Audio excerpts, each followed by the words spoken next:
Assalamualaikum warahmatullahi wabarakatuh. Selamat pagi, salam sejahtera untuk kita semua. Perkenalkan, nama saya Cindani Trika Kusuma, MC Psikolog. Saya adalah seorang psikolog klinis yang berkecimpung di dunia parenting dan juga perlindungan perempuan dan anak. Saya sehari-hari berkegiatan di profesi psikolog klinis, yaitu berada di Biro Anissa Rumah Psikologi dan juga menjadi tim profesi di UPTD Perlindungan Perempuan dan Anak Provinsi Lampung. Saya adalah seorang ibu dari satu orang anak laki-laki berusia 2 tahun dan juga seorang dosen di UIN Raden Intan Lampung.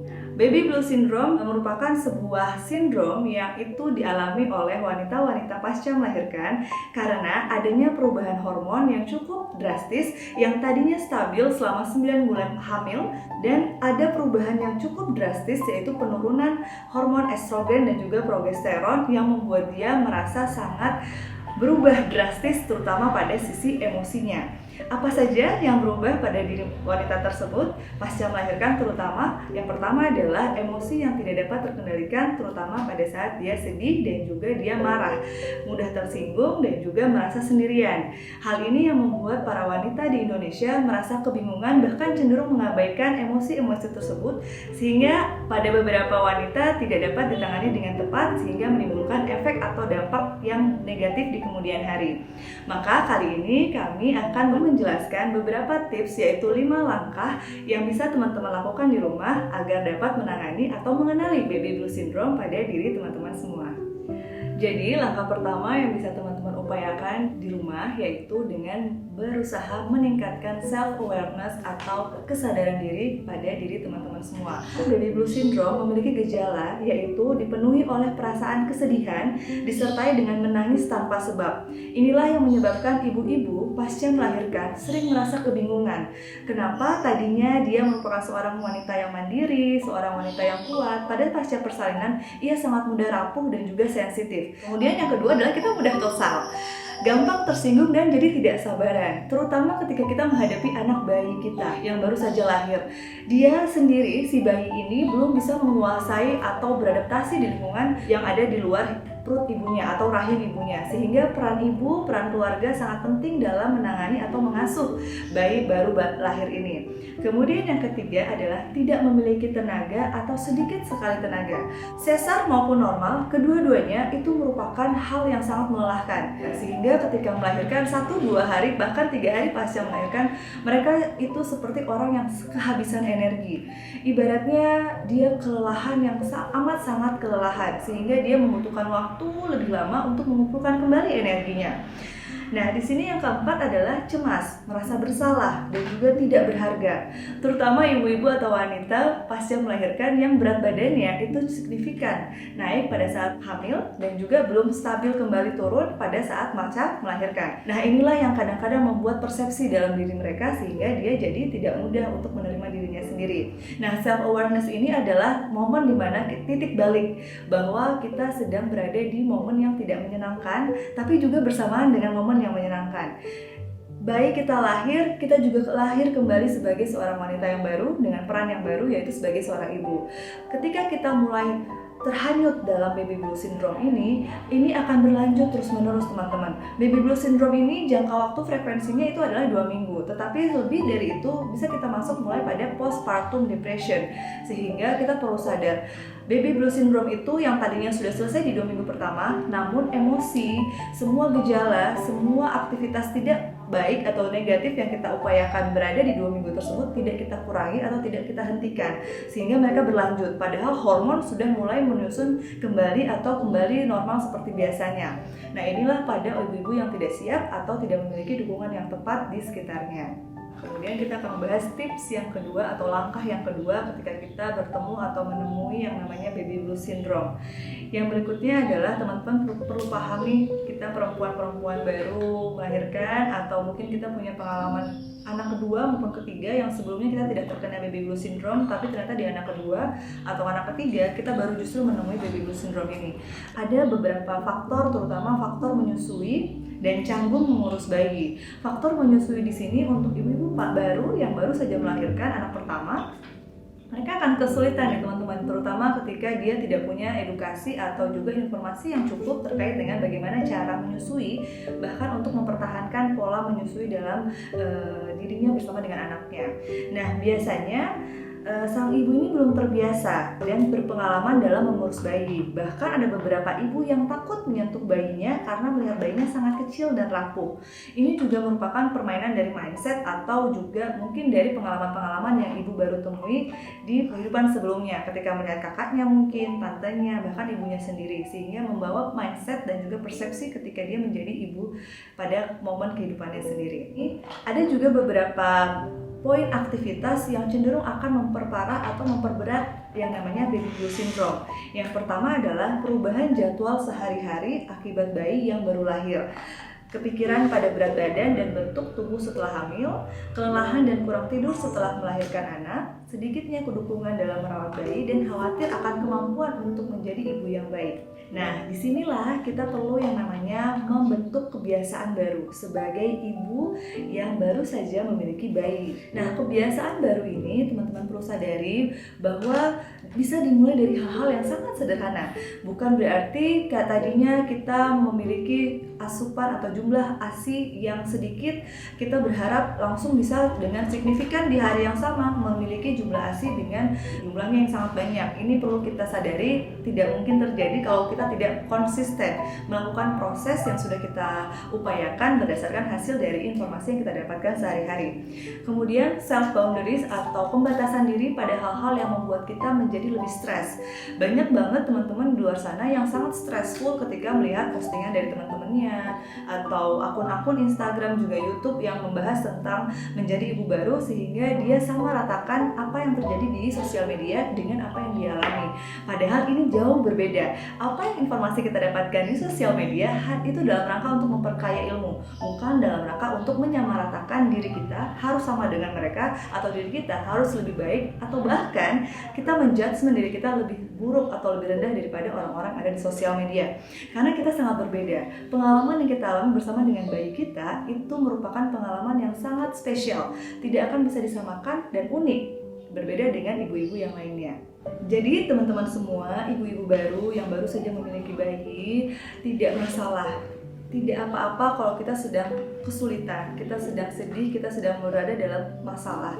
Karena ketika kita mulai menyadari bahwa kita muncul atau berada dalam masalah, itu merupakan sudah salah satu langkah yang tepat bahwa kita perlu melakukan sebuah upaya.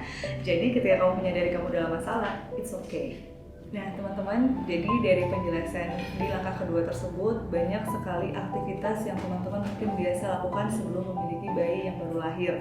Seperti misalnya kita bebas menentukan jam berapa sampai jam berapa kita berpergian atau bermain bersama teman-teman, bekerja tanpa mengenal waktu, atau bahkan juga kita tidak punya aktivitas yang rutin yang biasa kita lakukan sebelum memiliki bayi yang baru. Nah, disinilah maka peran ibu itu sangat penting sekali. Kita mulai harus sadar dan mulai harus membangun kebiasaan-kebiasaan baik. Masih bisa bermain, masih bisa melakukan pekerjaan, masih bisa bersantai-santai, tapi kita tetap harus sadar bahwa ada manusia baru yang baru lahir dari diri kita yang membutuhkan yang namanya konsistensi dan juga penjagaan serta pengasuhan yang tepat berdasarkan waktu-waktu yang mereka butuhkan ketika berada di sekitar kita.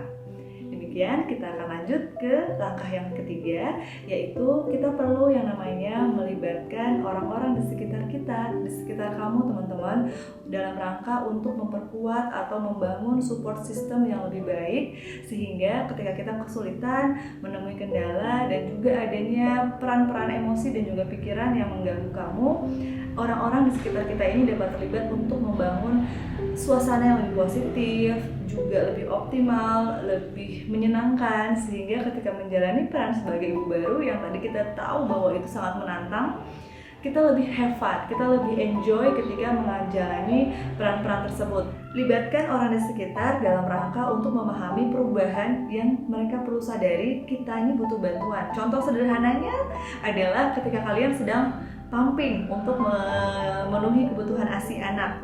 Melakukan pumping saja itu banyak sekali alat, banyak sekali botol-botol yang harus disiapkan, dicuci, disterilkan berulang kali. Bisa dalam sehari itu 4-5 kali, dan itu menguras energi kita sebagai ibu baru. Maka keterlibatan keterlibatan orang lain untuk membantu meringankan beban kita dalam rangka untuk menyiapkan, membersihkan, mensterilkan alat-alat yang kita butuhkan untuk pumping, itu akan membuat kita merasa lebih mudah mengembalikan energi yang tadinya hilang karena pasca melahirkan. Yang pertama, libatkan suami, keluarga terdekat, dan juga saudara untuk meringankan aktivitas-aktivitas sederhana yang perlu kalian lakukan dalam ritme keseharian menjadi ibu baru dan juga bayi yang baru lahir. Kemudian ketika sudah mulai muncul gejala-gejala yang lebih berat daripada baby blues syndrome yang kita sebutkan di awal tadi, maka jangan ragu-ragu untuk datang ke psikolog atau meminta orang di sekitar kalian mencarikan psikolog atau bantuan profesional seperti psikolog dan juga psikiater, karena mereka bukan menjadi sebuah momok negatif, karena ketika kita datang ke mereka itu tanda bahwa kita ingin memperbaiki kualitas hidup kita menjadi lebih baik, terutama sebagai seorang ibu baru. Nah, sekarang kita masuk ke langkah yang keempat, teman-teman ya. Kita akan membahas tentang orang-orang yang mungkin jauh dari jangkauan circle kita. Ketika teman-teman berada di sebuah acara, teman-teman baru saja melahirkan, misalnya acara akikah anak kita, mereka menyeletuk misalnya, gendut banget ya sekarang setelah melahirkan, jelek banget sih, itu badannya jadi gelembar gitu, atau misalnya anaknya kok hitam banget sih, atau anaknya kecil banget. Nah, itu hal-hal sederhana yang menurut mereka itu adalah kalimat yang netral dan biasa saja di persepsi mereka. Tapi bagaimana dengan kita si ibu baru yang memiliki newborn? Ini akan sangat amat berbeda dengan bagaimana persepsi mereka yang mengutarakan hal tersebut. Kita sebagai si ibu yang baru ini ketika mendengar hal tersebut akan langsung mempengaruhi bagaimana kita memandang diri kita sendiri dan juga anak kita. Maka sangat perlu sekali informasi ini didengar oleh orang-orang di sekitar ibu baru yang saja melahirkan. Teman-teman, kalian luar sana yang berdampingan dengan ibu pasca melahirkan, mari kita mulai edukasi diri kita bahwa kalimat-kalimat tadi itu memang cukup baik untuk membangun kesadaran diri ibu tersebut dalam rangka untuk menjaga berat badan, menjaga kesehatan, mungkin untuk memperbaiki kondisi anak, tetapi jauh di lubuk hati ibu-ibu tersebut mereka tersakiti atau merasa kecewa pada diri mereka sendiri. Maka ubahlah, gantilah kalimat-kalimat tersebut menjadi kalimat-kalimat suportif, kalimat-kalimat yang positif, atau perilaku-perilaku membantu yang akan meringankan atau membuat ibu ini merasa lebih berharga. Tanyakan kebutuhannya, kira-kira apa yang bisa saya bantu untuk membuat kamu merasa lebih sehat, atau apa yang bisa saya bantu untuk kamu merasa lebih segar. Kalau misalnya kita melihat dia sangat lelah, kantong matanya hitam, kurang tidur, misalnya dibawakan buah, dibawakan bubur, atau makanan yang membuat mereka merasa jauh lebih segar atau bisa tidur lebih nyaman. Itu yang membuat mereka akan merasa lebih berharga dan merasa lebih dihargai. Kemudian jangan sampai keluar kata-kata atau kalimat yang seperti tadi. Jangan di sini bukan berarti tidak boleh sama sekali. Untuk beberapa orang ini mungkin menjadi budaya.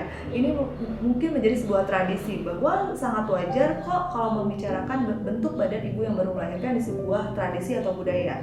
Tetapi semakin berkembangnya teknologi, semakin berkembangnya zaman, perubahan state emosi atau kondisi psikologis orang juga ikut berubah. Di momen-momen ini dunia sedang dalam keadaan yang tidak baik-baik saja, dan si ibu baru yang baru saja melahirkan itu juga perlu upaya untuk bisa beradaptasi, menyadari perubahan baru dalam dirinya, peran baru sebagai ibu, dan juga dia memiliki seorang manusia kecil mungil yang perlu dia jaga dan perlu dia asuh semaksimal dan sebaik mungkin. Sehingga ketika kita melihat dia kesulitan memberikan ASI, dia kesulitan memperbanyak kualitas ASINya atau kuantitas ASINya, sebaiknya hindari menggunakan kata-kata cuman gitu aja, kok nggak bisa, kok kayak gitu aja ASINya sedikit, kamu sih kurang makan ini, kamu sih nggak mau kayak gini. ASI itu sangat penting teman-teman. ASI maupun formula yang kita upayakan pada diri anak kita itu sangat penting untuk si ibu baru. Kalau kita bicarakan hal itu kepada suami, si ibu baru, kepada keluarga atau orang tua, mungkin mereka netral, sama dengan pemikiran teman-teman semua yang ada di luar sana. Tetapi buat si ibu baru ini sangat-sangat krusial dan sangat penting. Sehingga menghindari dan mengganti kalimat serta perilaku yang lebih positif itu amat sangat membantu. Sadarilah bahwa perubahan emosi ini itu sangat hormonal teman-teman. Jadi kalau ibunya itu tiba-tiba menangis, ibu baru itu tiba-tiba marah, sensitif pada hal-hal yang biasanya dianggap netral, pahami bahwa ini adalah pengaruh dari hormon. Jadi hormon tuh lagi main di 2 minggu pertama si ibu pasca melahirkan ini. Sehingga kalau kita langsung cecar dengan kalimat atau perilaku negatif, itu akan mempersulit atau memperlama kemampuan dia untuk beradaptasi dan menyesuaikan diri. Sehingga kadang-kadang dia jadi sulit mengendalikan dirinya sendiri karena terlalu banyak stresor yang masuk atau pengaruh yang masuk ke dalam dirinya, sehingga dia tidak mampu lagi atau sudah terlalu lelah untuk memulai yang namanya aktivitas positif. Demikian teman-teman, itu adalah langkah yang keempat. Nah, kita masuk ke poin atau langkah yang terakhir, langkah yang kelima. Di sini kita fokus pada peran kita sebagai orang di sekitar si ibu baru ini. Jika langkah keempat dan kelima ini untuk teman-teman semua yang ada di samping atau sekitar ibu-ibu baru yang baru saja melahirkan di anak yang baru lahir. Tetap jadikan si ibu center of attention. Bukan hanya bayinya, bayi tetap jadi center of attention, tapi jangan lupakan si ibu baru ini. Contohnya ketika suami sedang senang-senangnya mendapatkan anak yang baru lahir, karena pasti sangat lucu dan sangat mengambil alih perhatian dari suami atau keluarga terdekat. Jangan lupakan ada ibu di sampingnya atau ada ibu yang juga membutuhkan perhatian yang kurang lebih sama ketika kita memberikan perhatian itu kepada anak bayi tersebut. Jangan lupakan bahwa dia itu juga adalah istri, adalah kakak, adalah anak yang juga masih sangat membutuhkan asupan kasih sayang, luapan kasih sayang dan perhatian dari kita. Baby blues ini akan dilewati dengan lancar dan optimal ketika kita sebagai pendukung di sekitarnya memberikan support yang positif dan juga menyenangkan. Kekurangan yang ibu biasa lihat pada ibu baru ini contohnya seperti ketika dengan metode apa dia melahirkan, sesar, normal, di bidan, di dokter spesialis obgyn, atau melahirkan sendiri mungkin, waterbirth, atau apapun itu metode yang mereka pilih. Biarkan mereka memilih berdasarkan bagaimana mereka nyaman atau yakini benar menurut diri atau tubuh mereka sendiri, karena yang paling tahu adalah tubuh mereka dan si bayi ini. Maka kurangi deh atau hindari bilang, oh kenapa sesar, kamu gak kuat ya, kamu sih badannya terlalu kecil contohnya. Atau ketika dia memilih untuk memberikan formula bahkan sekalipun, kita tidak tahu kondisi apa yang sedang dia alami, sedalam apa yang sedang dia rasakan. Sehingga ketika kita mengucapkan, melontarkan, atau bahkan berperilaku yang menurut kita benar, yang menurut kita itu sesuai dengan teori dan ilmu yang kita ketahui, tapi akan berbeda ketika dijalani oleh si ibu baru ini. Maka stop blaming and kurangi judgment. Lalu sadarilah bahwa bersamaan dengan lahirnya bayi baru lahir ini, si bayi yang mungil ini, yang lucu ini, lahir juga bersamaan dengan dia seorang ibu baru. Yang tadinya kalian kenal dia adalah selebgram mungkin, public speaker, dokter, apapun profesinya, dia juga lahir sebagai seorang ibu. Maka dengan upaya kita untuk memperkuat kestabilan dirinya, menjaga kesejahteraan psikologisnya, membantu kebutuhan fisiknya, itu akan membuat dia merasa lebih mudah melalui tantangan baby blues syndrome. Maka kenapa kita penting? Karena kita adalah orang yang paling dekat, karena kita adalah keterlibatan manusia interaksi bersama dengan si ibu baru ini. Demikian teman-teman, 5 langkah dalam menangani atau mengatasi baby blues syndrome yang kalian akan hadapi atau sedang kalian hadapi, yang bisa kalian lakukan dengan cara-cara yang sederhana di rumah. Demikian, terima kasih. Wassalamualaikum warahmatullahi wabarakatuh.